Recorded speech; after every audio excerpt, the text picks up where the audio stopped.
Welcome to the Maintainable Software Podcast, where we speak with seasoned practitioners who have helped organizations work past the problems often associated with technical debt and legacy code. I'm your host, Robby Russell. On this episode, we are joined by Glenn Vanderburg via Dallas, Texas, who is currently the Executive Director of Software Development at Remax.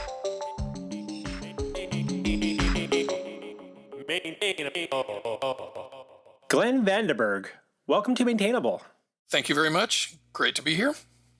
So, given your vast experience in our industry, what do you believe are a few common characteristics of well-maintained software code? Well, I don't know how vast it is, but the big thing is that maintainable software has actually been maintained. You, in my experience, work out the degrees of freedom in your system as you design and update and stretch it in different ways and add functionality. It's one of the reasons that we as an industry have kind of settled on some variety of iterative design instead of trying to imagine what it should look like up front and sticking to that plan. As you add new features and extend and expand it, you learn what's too tightly coupled and break those things and give the software the degrees of freedom that it needs. And it becomes more maintainable if you change it while trying to keep the design good along the way. Other things, maintainable software follows the conventions of its tools, doesn't try to fight against the way frameworks and libraries are guiding you to go. And it has good internal documentation. And by that, I mean comments or documents, associated documents or whatever that explain why the system is the way it is, not how it works, but why it's designed the way it is. Sometimes things will be surprisingly complex to a newcomer, and it's because you tried something simple and you learned that wasn't enough. Or sometimes things will be surprisingly simple, and it's good to document that, we thought we needed to be more complicated, but it turns out this works fine for X, Y, and Z reasons. So those are the common traits that I've noticed. I like that, how you're talking about why it's designed that way versus a how. I think code often helps illustrate or paints a decent picture of how it works if you can kind of do your best to follow along, but the why it is, and I think sometimes that's always, for people that come onto a project later on, they don't always necessarily have that, that person in the corner that's been there since the beginning of the project that can be the oracle or the all wise person that can be like, because of this, and whether you disagree with them. Why do you think that's such an important thing, or how do developers get better at conveying the why? Is that, might they just assume that, if you look at the associated tickets that I was assigned or user story, that explains why we did it? Because if you look at the git commit message, is that not enough?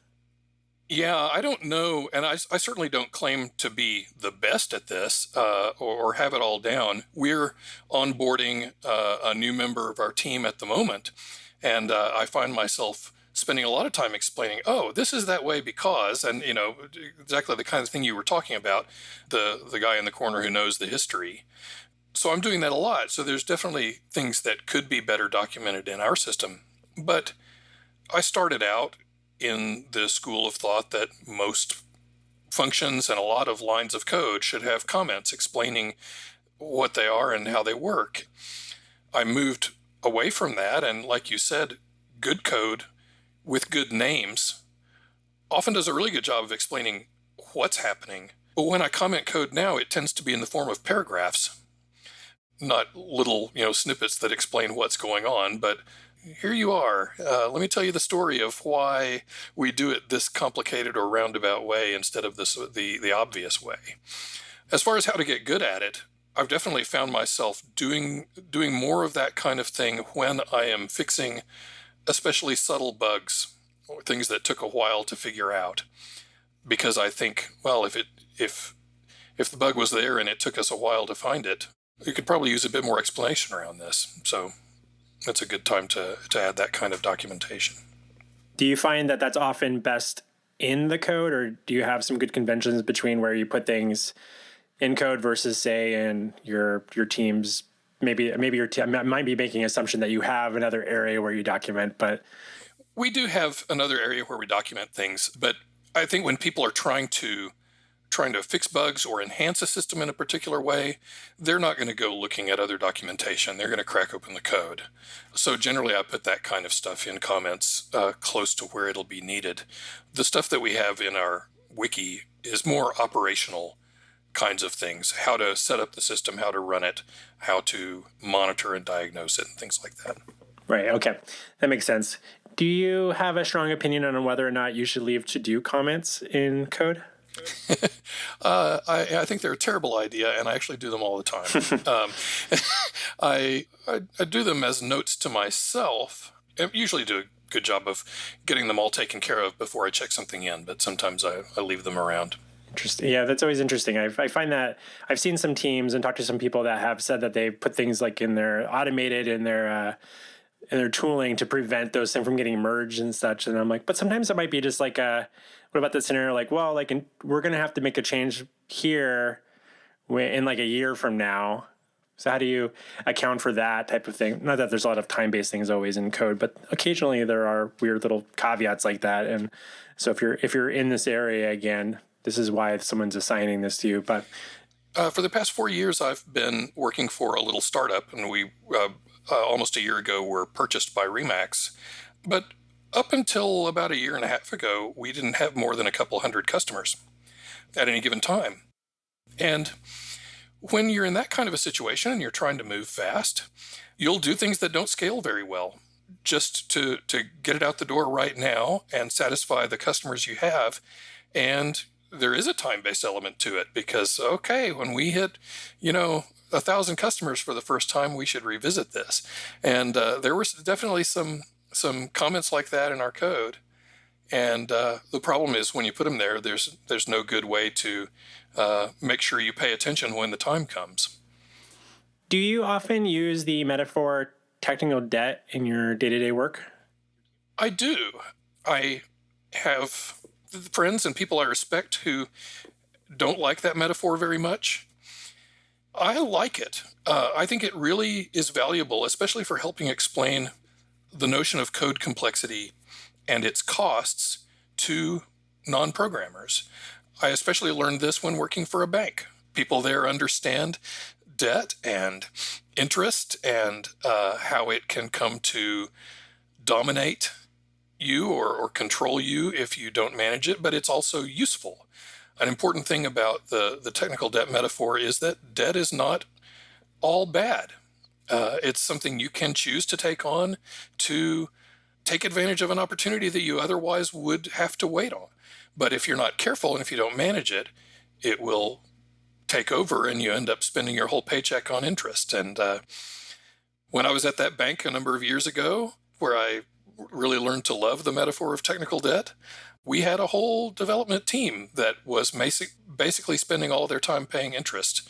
They were fixing bugs and keeping things under control and didn't have much time for actually doing new things.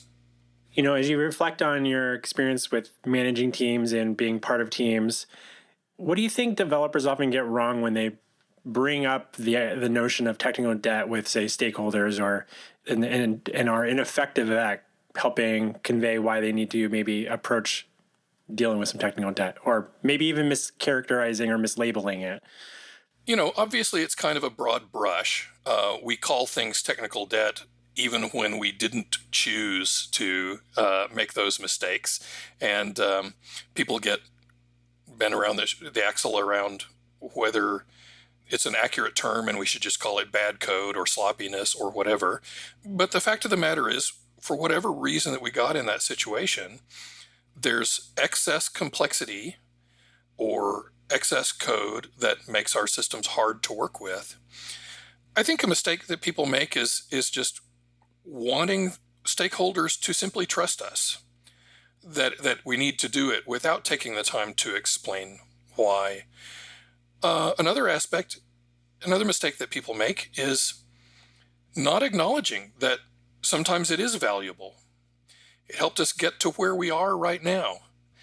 We might not still be in business and have the luxury of taking care of it if we had not barged ahead and done this in a particular way.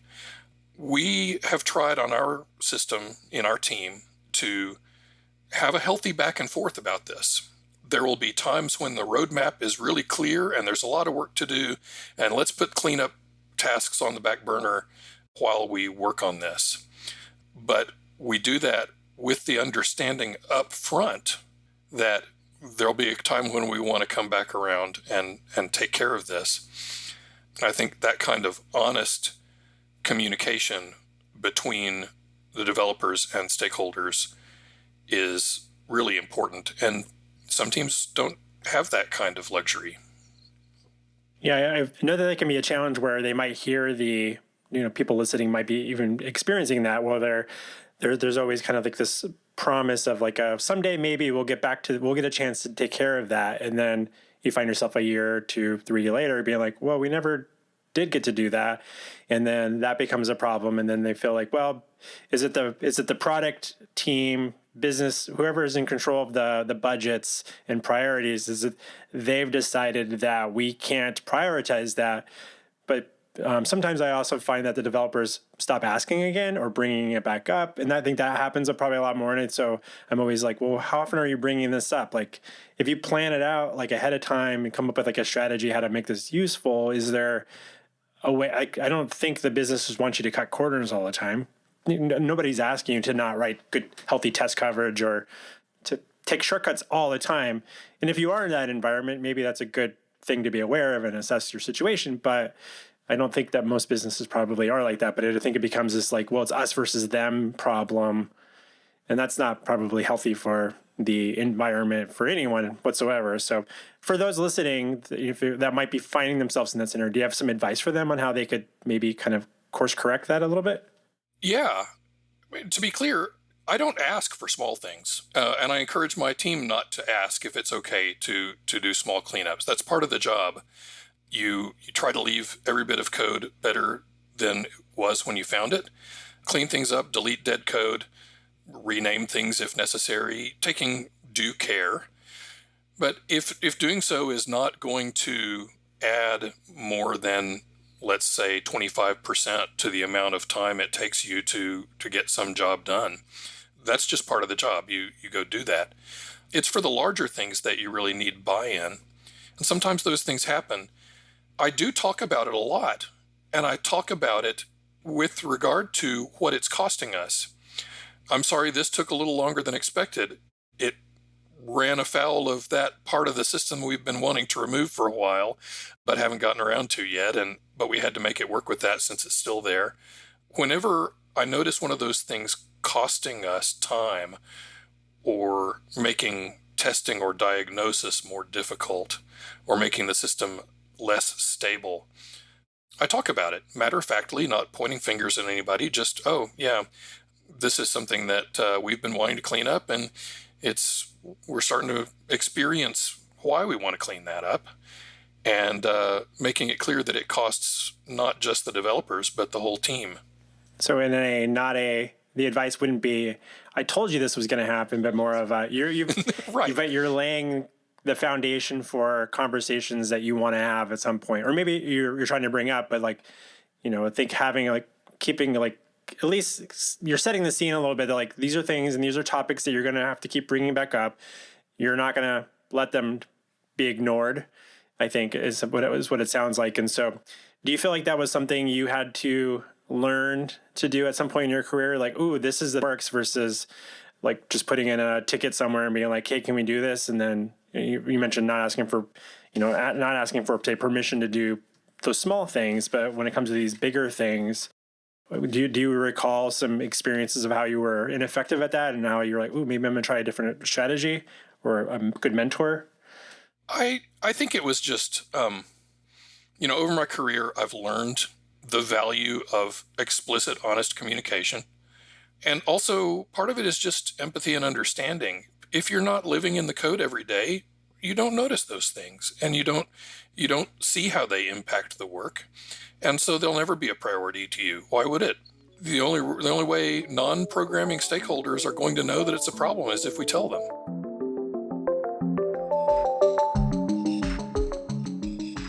Hi there. Do you know someone who might be looking for assistance with their Ruby on Rails application? Planet Argonne would love to meet them. We're offering a $1,000 referral bonus. Send someone our way, and if they sign up for services with Planet Argonne, we'll give them a $1,000 discount. And in return, you'll get a check for $1,000 in the mail, just for knowing the right person. Hop on over to planetargonne.com/referrals for more information and to refer someone our way. That's planetargonne.com/referrals. Thanks.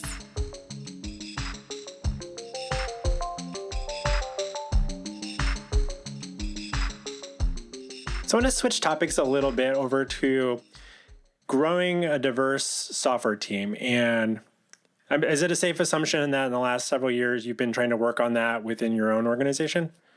It is. Up until about 4 years ago, from 2011 until 2016, I worked at Living Social. And for the last three of those years, I was a director there. Had a wonderful team of peers, including two women who really taught me a lot about the importance of that and how to pursue it, Maria Gutierrez and Jessie Link. And we worked on that a lot at Living Social with some success. And then I moved to First, where I have been working for the past 4 years before we were purchased by Remax. It was a tiny little startup. To be honest, we weren't doing very well in that regard. Little startups often hire people they know already and have worked with in the past. And we had a little team of guys, but we had an HR officer who cared passionately about diversity and was eager to work with me to address that. And I guess 2 years ago now, we kind of had our first crack, in that white guys team and started making it a little more diverse. And this year, we've hired two wonderful women onto the team that are both career switchers and have just been tremendous assets from the day they started. I was just in a hiring retrospective a little while ago where we talked about what more we can do. What sort of strategies have you taken with your team to not only, so it's I know there's the aspect of my team we've put a lot of energy in this over the last several years as well. And we're almost like 50-50. We're pretty close between men and women, but there's a lot of other facets of diversity as well, right? And it's a learning thing. And so and there's a lot of aspects that we have, and, we're still predominantly white. So that's something we're aware of, and we're talking about it and to navigate those uncomfortable conversations. But when it comes to, when you have your team, it's like there's one thing to bring people in, but then also how do you help the rest of the team that's there set them up for success so that they can make sure that they're providing a very inclusive environment for whoever's coming in, and make sure that those people can be successful and thrive there. Have you had some good conversations or strategies around that as of yet? Yes. Again, our HR officer at our company was really instrumental in teaching the whole company about open communication, reflective listening, implicit bias.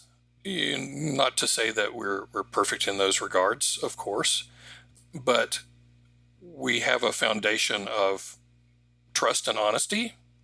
We've always avoided calling ourselves a family, because that language, is used to build a bond. But then when it becomes inconvenient, you're not a family anymore, we're laying you off. Using the family language in a workplace is a very one-sided proposition. So we try to avoid that and acknowledge our responsibilities to each other, but also talk about, where that ends. We expect certain things of employees, but not everything. And they shouldn't expect everything from us, but they should definitely expect certain things. And having those honest conversations helps a lot.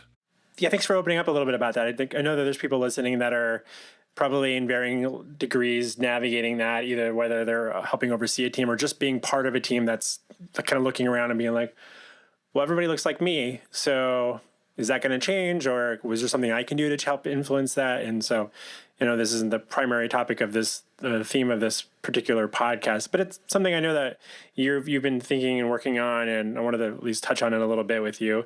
I'm also one of the things you brought up as well, that you said the people that two women you recently hired that were career switchers, and I reflect on some of the people, in my opinion, some of the best hires I've made have been in the last 4 or 5 years have been junior developers that they decided to go through a career change. And I'm just like, oh, wow, like you just bring so much to the table when you show up. Not only, you're learning to be a programmer, but you have all these other like skills, work ethic, perspectives that, the people that are, and I'm trying not to be biased against people that are like right out of computer science courses and stuff like that, but I've had way more success on adapting, at least with the client-facing work that we do at my company with our type of business. But I'm always curious how that might be helpful also, maybe even in a product type environment.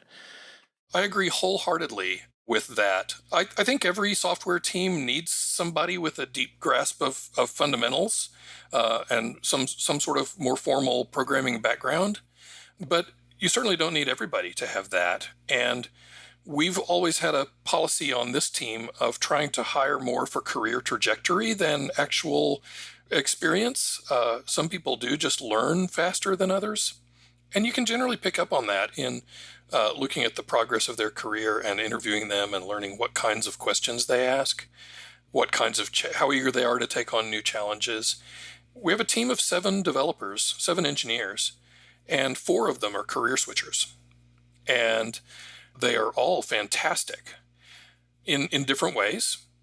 You're right. They bring different perspectives. They bring appreciation, I think, and an enjoyment of the job that somebody who has been a programmer forever might be a little more jaded, I guess. It's hard to describe, but I certainly advocate giving people a chance who want to learn this. One of our career switchers was entirely self-taught, learned programming as a hobby to help him get things done while he had another job. And we were his first programming job. He predates me at this company. I didn't hire him. And the me of 4.5 years ago might not have been willing to take a chance like that. But the me of today would, because he made a believer out of me. I'm really glad that our technical co-founder hired him back then.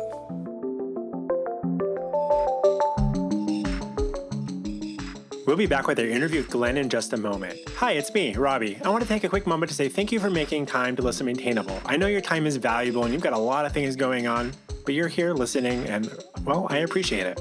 If you're finding these conversations valuable, please consider sharing a link amongst your peers and or writing a review on Apple Podcasts or Stitcher, or wherever else people seem to be writing reviews on podcasts. A tweet is always nice as well. Also, do you know someone that I should be interviewing on Maintainable?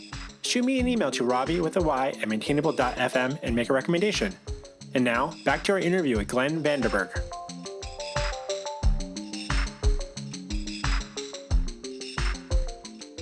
When it comes to the intersection between product management and, say, the engineering team, what are some indicators that your teams are collaborating in a healthy fashion?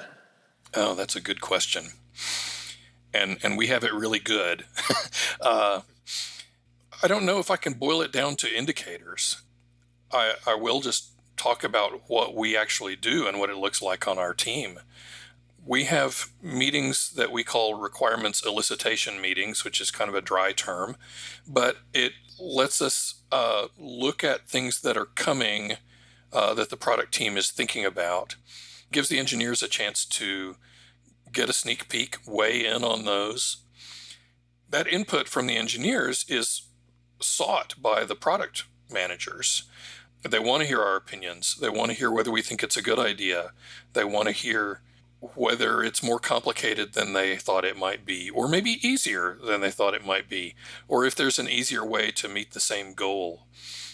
We also have occasional design reviews with the design team, and Again, they are eager to accept feedback from the developers of, I don't like the wording on that screen or that button, need more of a clear call to action here, things like that. That kind of makes it sound like it's more one-sided, and it's the product team's job to make that collaboration effective. I don't actually think that, because the engineers have to be willing, and they have to care, and they have to put in that work and give the feedback. But to some degree, it does have to be led by the product team, because for reasons of experience and technical knowledge, they're going to have less to offer the engineers about how things get done. It's really at the level of the roadmap where collaboration can happen. In that type of, in there you mentioned was that the requirement solicitation meetings. So you have are these regular, consistently scheduled, the same time, same place type of thing? Every Thursday right after stand-up. How many people on your team participate in that, or is that everybody? We all do. We do have a front-end, back-end split on our engineering team. There are people who can float back and forth and do real full-stack development, but we have a couple of people who are just really comfortable on the front end and don't have much back-end knowledge, and a couple of people like me that you wouldn't want touching your front-end code. So there are definitely places where everything we're talking about today is really front-end heavy, and I tune out mostly, and the people who are heavy into back-end development tune out. Occasionally we are talking about things that are very much back-end work, and I've never asked them, but I assume the front-end folk tune out for that. Usually everybody's on the meeting. We keep our ears open for things that impact the things that we know and work with, and chime in on those. Okay, so I'm always curious, because I know that talk to some people where their team will have maybe a few designated people that participate in those, and then you'll hear the other people on the team like, well, I've known earlier, then maybe I could have said something, or there's always this desire, if you could have been part of the requirements gathering process way earlier, then we could have prevented this, because the all clever developer knows if they had been part of, they would have helped prevent that. So, but I also know, as a business owner, it's expensive to have everybody be in every meeting.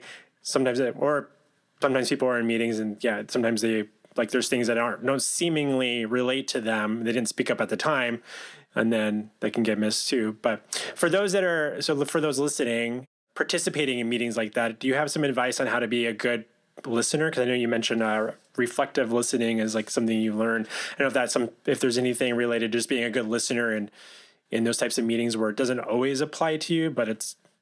I don't really have much to say about that. I will say, when it comes to managing the cost of having everybody in a meeting and against wanting everybody's input or wanting everybody to feel that they have the opportunity for input, clear agendas really help.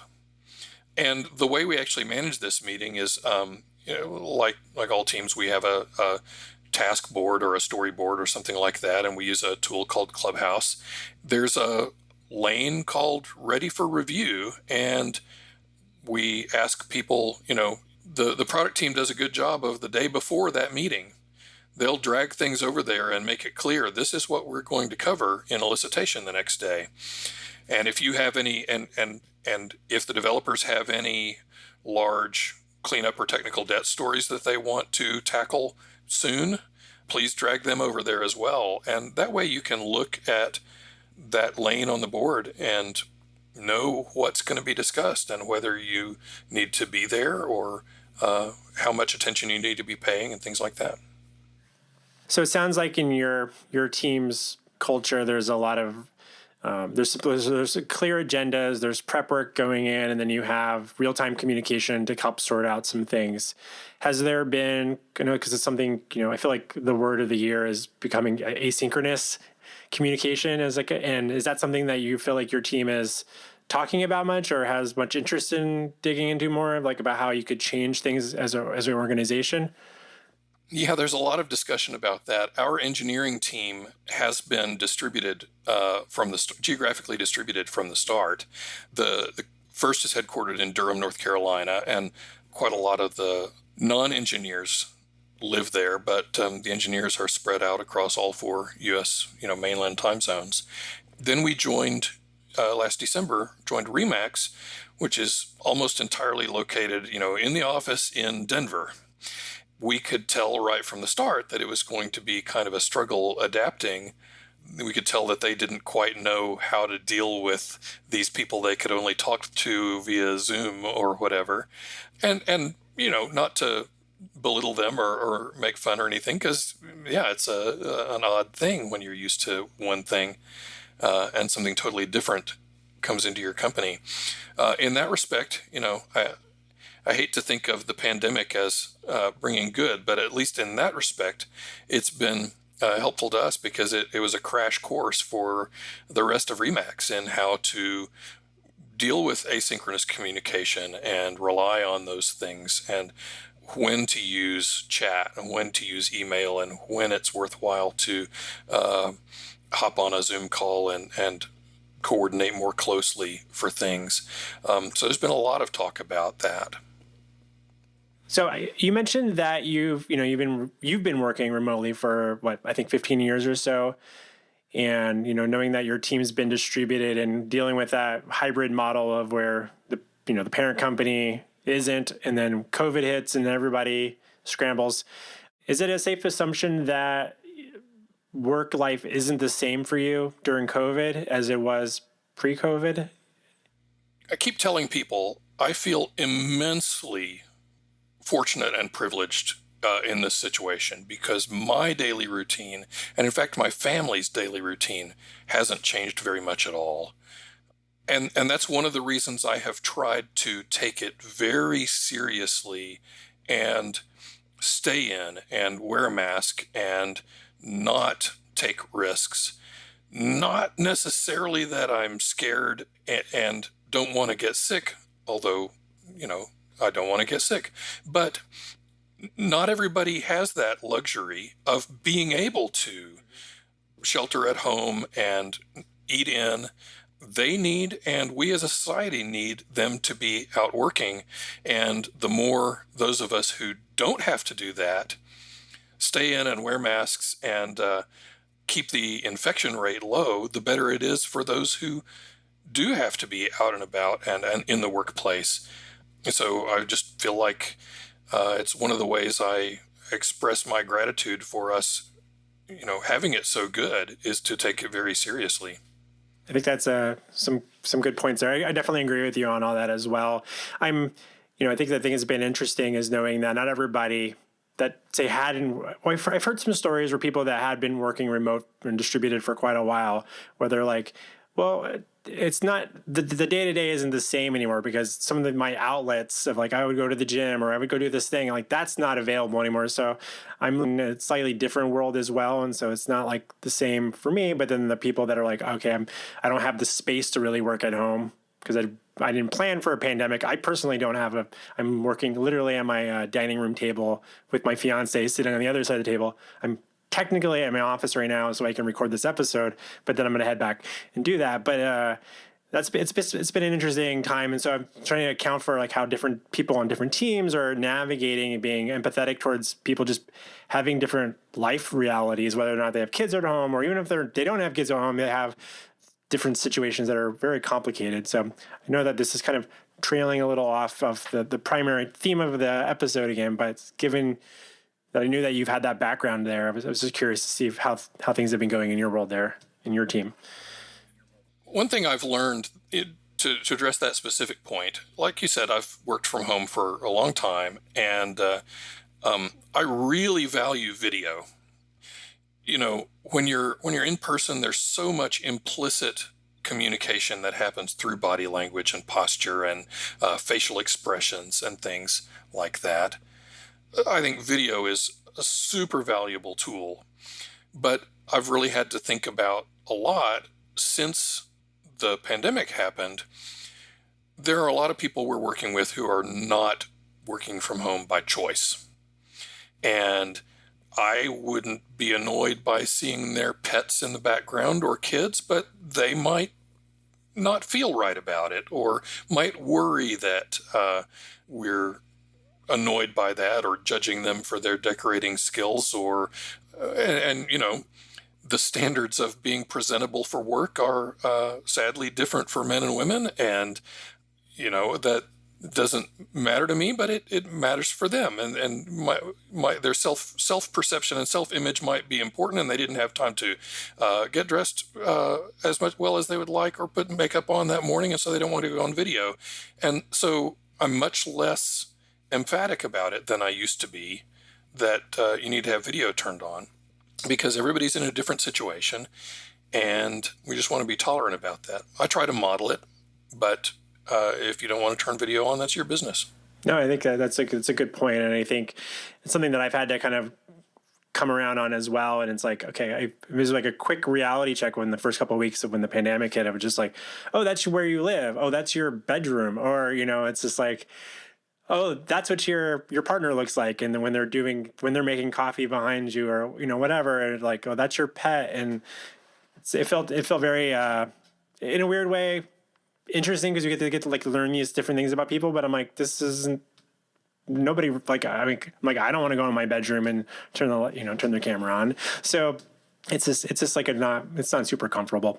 So anyways, thanks for talking about that. So I want to dig into a couple of quick topics with you when it comes back to like some of your day-to-day team processes. So as technical debt or maintenance type tasks come up, what is your team's strategy for capturing that at that point in time and deciding how to prioritize it or not? Is that something like, what does that look like at the moment?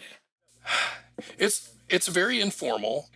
I've sometimes used the language of, we try to maintain an inventory of pain. We're aware of what parts of the code bother us and that we don't want to touch if we can help it, or change there is painful. And there's some that's been there since before I started working here, but it's pretty stable and we don't need to change it much. And so we've left it alone. But the things that we do touch, the team will start talking about, and developers like to gripe about stuff like that. And so we'll complain about it to each other. And getting back to the listening thing again, I try to pay attention to that, and as the engineering lead, saying, well, why don't we clean that up? What can we do to make it better? Encourage people to put a card on the board about it. And you were asking earlier about what are some good tips for getting buy-in from the stakeholders. One of them is to do the work to produce a good plan. Don't just put a card on the board that says, we need to clean up this part. What would that look like? What would the tasks be? Spend a little time thinking about how you could do it in pieces that could be scheduled in, small spare time slots during the week, instead of having to set aside 3 days to do it all at once. For a product person who's being asked to prioritize this work that they don't have a good understanding of, just seeing a card with a well thought out plan of these are the steps we need to do, that gives them a lot of confidence that it's something the team cares about, and that it's not going to be, flailing around, not doing anything productive for a few days. I think that's some good advice there, in terms of like, it shows that, helps build confidence by also showing a sense of ownership, I think, of like, this is what we're going to do. You're not necessarily asking permission. You're asking for, it's more of like, when can we schedule this? It's more of, it's like changing around, like, this needs to be done. Maybe it doesn't need to be done today, but we need to fit it in. We need to get this scheduled. When can we schedule this? Might be maybe an effective way to like help pitch getting that card, or feature technical debt cleanup, refactoring, upgrade, all those other fun types of projects that kind of fall under that umbrella. I think that are not always super enticing necessarily to product owner, and be like, okay, what's this blurry, fuzzy refactoring X thing mean? So could someone please explain that to me? Like I'm 14 or something. So with that, I have a couple of quick last questions. What non-software development related book do you find yourself most often recommending to people in our industry? What non-software development related book do I find myself recommending? As he turns around and looks at his library. That's a really good question. I'm not going to answer your question because I don't have a good answer to that particular question. But I will just pick up a book that's sitting on my desk because I've recommended it to somebody in the past week. It's a book by Joseph M. Williams called Style: Toward Clarity and Grace. And this is the first edition that I bought a long time ago, and I think it's on like the 16th or 17th edition now. It's been actively revised. It's a book on good writing. And unlike most books on how to write well, this one has actionable, useful advice about what to do, not just about things not to do. And it's an excellent book, and it practices what it preaches. It's very good. Excellent. I'll include a link to that in the show notes. And where can listeners best follow your thoughts on software development online? Twitter. My Twitter handle is GLV. And I also have a blog. I don't blog very much these days like most people, but I'm trying to get around to writing more now, more long-form things. Now that I'm not working for a tiny cash-strapped startup with a short runway, have a little more time to think about that kind of thing. I'll definitely include a link to your Twitter account and to your blog in the show notes. And with that, it's been such a delight having you join us on Maintainable, Glenn. Thank you so much for joining us. Thanks. It was a fun conversation. Appreciate it.